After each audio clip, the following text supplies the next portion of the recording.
Hello dear students, good morning to all. This is Neha, your course teacher, and our course title is Farming System and Sustainable Agriculture, and course number is Agro 5222. So today we will discuss about the types and system of farming system.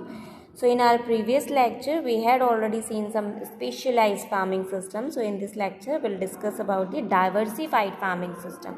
Okay, so let us see what is the diversified farming system. So when a farmer is engaged in a multitude of farm enterprises, it is referred to as diversified farming. Okay, so if a large number of crop enterprises with or without or number of non-crop enterprises is run by the single farmers, it is referred to as diversified farming. Okay, so basically क्या होता है कि बहुत सारे enterprises को local traditional method से कोई एक ही फार्मर अपने फार्म पे एग्जीक्यूट करता है, बढ़ावा देता है या लगाता है, ठीक है। तो उस टाइप की फार्मिंग सिस्टम को हम क्या कहते हैं? डाइवर्सिफाइड फार्मिंग सिस्टम कहते हैं। ओके, तो ये क्या करते हैं? सिंगल फार्मर के द्वारा चलाया जाने वाला अलग अलग इंटरप्राइजेस सेम लोकेशन पे, सेम पीस ऑफ लैंड पे जब हम अपनाते हैं, that is called the diversified farming system. Okay, so raising of 5 or 6 crops makes it diversified. मतलब it might be a horticultural crop or agricultural crop like cereals, pulses, oil seeds crops and floriculture and all, different kinds of crops we can say. Okay, so अलग अलग type के जब crops include करते हैं जिसमें pulses भी हो, serials भी हो, हॉर्टिकल्चरल क्रॉप भी हो, वेजिटेबल्स हो, फ्रूट्स हो, ठीक है, सारे टाइप के 5 to 6 से ज़्यादा या 5 से 6 प्रकार के जब क्रॉप्स को एक ही पीस ऑफ लैंड में एक ही फार्मर के द्वारा लोकल ट्रेडिशनल मेथड से जब फार्मिंग सिस्टम की जाती है, तो उस फार्मिंग सिस्टम को हम बोलते हैं डाइवर्सिफाइड फार्मिंग सिस्टम।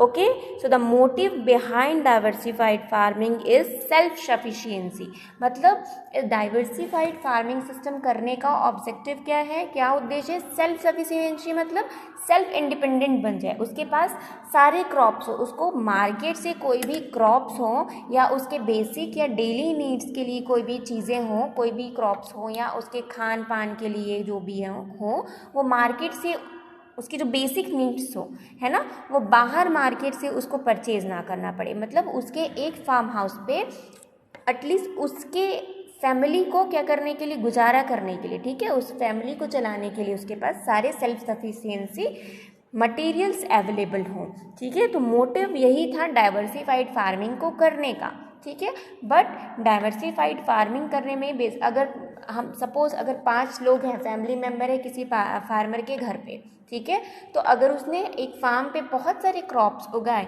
तो उसके बेसिक नीड्स के साथ साथ जो क्रॉप्स बच जाते हैं वो क्या करेगा? मार्केट में सेल करेगा और उससे और अपने जो बेसिक डेली यूजेस की चीज़ें हैं वो परचेज करेगा, ठीक है। तो अब ये ऑब्जेक्टिव्स है मॉडर्न एग्रीकल्चर में, वो है धीरे धीरे क्या हो रहा है, चेंज होते जा रहा है, ठीक है। बट स्टार्ट डाइवर्सिफाइड करने का सबसे मतलब हम कह सकते हैं हमारा कंसेप्ट ही ये था कि बहुत सारे एंटरप्राइजेस को कोई एक फार्मर इंक्लूड कर लेता था ताकि उसकी सेल्फ इंडिपेंडेंसी बनी रहे, ठीक है, उसको कहीं और से कुछ भी रॉ मटेरियल या बेसिक नीड्स के लिए उसे कुछ भी चीज़ खरीदने की ज़रूरत ना पड़े। Okay, so diversified farming are a set of methods and tools developed to produce food sustainably by leveraging ecologically diversity at plot, field and landscape scales. Okay, so food crops are planted and animals are grazed in a way that replenish natural ecosystem. So diversified agriculture is critical to feed the world population reliably and in perpetuity while mitigating climate change and avoiding a collapse of the ecological system on which human survival depends. मतलब अपने survival depend करने के लिए basically वो क्या करता है, field पे ग्रो करता है, सारे एंटरप्राइजेस को इंक्लूड करता है। ठीक है, क्यों? क्योंकि हमने देखा कि जो फीडिंग है या जैसे जैसे पॉपुलेशन इंक्रीज़ कर रही है, बेसिक नीड्स के लिए हमें बहुत सारे रॉ मटेरियल की आवश्यकता होती है। ठीक है, फैमिली में अगर नंबर ऑफ़ फैमिली मेम्बर्स बढ़ते हैं तो क्या होता है, बहुत सारी चीज़ें, बहुत सारे फूड मटेरियल्स और बेसिक डेली नीड्स की ज़रूरत पड़ती है ना। तो ये हमारा सर्वाइवल को इंडिपेंडेंट बनाने के लिए डाइवर्सिफाइड फार्मिंग जो था वो किया गया था। Okay, so while there is no single template for DFS, they share a common focus on local production, agro ecological and local knowledge and whole system approaches to agriculture based on incorporating ecological diversity from field to landscape scale. ठीक है, for example, in the field, crop polycultures and integration of fish or livestock permit more efficient use of nutrients. Around the field hedgerows or live fences provide habitat for beneficial insects that control pest and provide pollination. ठीक है, control को pest control करना and the pollination को provide करना। ठीक है, the surrounding landscape wild और partially wild patches of pasture, meadows, woodlots, forests, marshes, streams and lake support livestock and wildlife, provide food, control and forest products and improve water quality.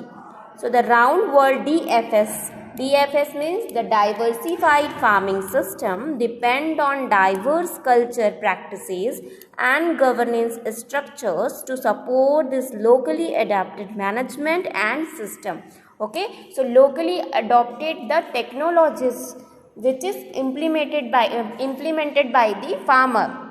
Okay, so same piece of land में farmers के द्वारा एक ही type के enterprises को, अलग अलग type के enterprises को क्या करना, उगाना, एग्जीक्यूट करना, बढ़ावा देना अपने सेल्फ इंडिपेंडेंसी के लिए जो हमने करा, उस सिस्टम को हमने डाइवर्सिफाइड फार्मिंग सिस्टम का क्या कर दिया, नाम दे दिया। ठीक है, मतलब सेम पीस ऑफ लैंड पे या एक ही जगह पे बहुत सारे एंटरप्राइज को बेसिक नीड्स के लिए उसने किया। ठीक है, कोई बिजनेस पर्पस पे या कमर्शियल तरीके से नहीं किया, सिर्फ इंडिपेंडेंसी बढ़ाने के लिए किया। क्यों? क्योंकि पॉपुलेशन रेस कर रहा है, पॉपुलेशन बढ़ रहा है। ओके, तो ऐसा कोई बहुत रॉकेट साइंस नहीं है इसमें कि डाइवर्सिफाइड फार्मिंग क्या है, सिंपल है। डाइवर्सिफाइड फार्मिंग वो है जिसमें 5 से 6 प्रकार के एंटरप्राइजेस को या उससे ज़्यादा प्रकार के एंटरप्राइजेस को एक ही किसान के द्वारा, सिंगल फार्मर्स के द्वारा लोकल एंड ट्रेडिशनल मेथड के थ्रू जब लगाया जाता है तो उस तरीके की फार्मिंग सिस्टम को हम डाइवर्सिफाइड फार्मिंग सिस्टम कहते हैं। ओके, सो इसमें कोई भी बहुत ज़्यादा इंपॉर्टेंट मतलब कुछ बहुत ज़्यादा टेक्निकल चीज़ें नहीं है जो एकदम समझ में ना आए। आई होप आप सबको समझ आ गया होगा। The next is by supporting a complex fabric of natural and human ecologies, DFS allows critical ecosystem services like pollination and pest control to be generated and regenerated within the agro ecosystem, aided by the human knowledge to sustain those process. So the ultimate goal of the new मतलब modern DFS का जो क्या है, center a research hub at UK Berkeley of studying this multiple scale system based agriculture is to help create a resilient, socially just and secure global food system. So what is the global food system? Global food system means the requirement of the food materials through the population. ठीक है, मतलब population के द्वारा जो food material को use करते हैं उसको हम क्या कहते हैं, उसको हम डाइवर्सिफाइड फार्मिंग कहते हैं। और अभी हमारा जो लोकल जो हमको ग्लोबली जो हमको पॉपुलेशन बढ़ रही है और हमें उनके बेसिक नीड्स, उनके डिमांड पूरे करने हैं। ठीक है, तो फार्मर ने एटलीस्ट अपनी नीड की चीज़ें उगानी चालू कर दी और जो बचा हुआ जो मटेरियल है या प्रोडक्शन है उसको सेल आउट करना चालू कर दिया। तो उससे क्या हो रहा है, उसका बेसिक नीड जो है वो कंप्लीट हो रहा है। ठीक है, वो कहीं से डिपेंडेंट नहीं है, किसी मार्केट से अपने किसी बेसिक नीड या अदर प्रोडक्ट के लिए डिपेंड नहीं है। ठीक है, तो ये था हमारा सस्टेनेबल एग्रीकल्चर में सेकेंड पार्ट था। Diversified farming. ओके, सो आज के लिए हम बस इतना ही देखते हैं। I hope you all got the sense. Next lecture में हम नया टॉपिक देखेंगे। सो आप लोग इसको क्लियरली जो भी नोट्स हैं वो प्रॉपर एक नोट्स बनाएंगे, ठीक है, और फिर नेक्स्ट लेक्चर में नया टॉपिक देखते हैं। Thank you very much, and till then be safe, take care.